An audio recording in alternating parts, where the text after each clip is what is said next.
In this video, I'm going to show you how to transfer from Binance to crypto.com.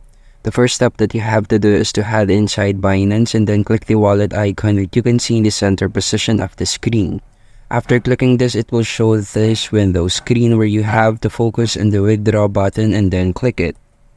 Once you click the withdraw button, you have to select the asset that you want to withdraw.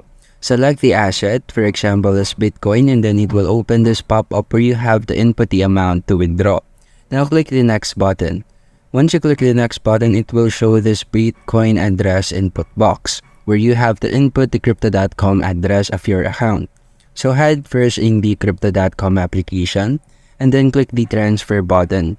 Now select the deposit icon here and then select crypto.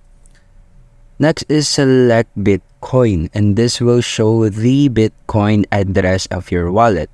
Copy this address and head back to your Binance. As you can see, we have left the input box in Bitcoin address. So input or paste the crypto.com address for Bitcoin here and then click the preview withdrawal and then enter the amount to withdraw and click the withdraw Bitcoin. And once done, check if crypto.com account has received the crypto that you just withdraw or transferred. And that's how you can withdraw or transfer from Binance to crypto.com. And thank you for listening.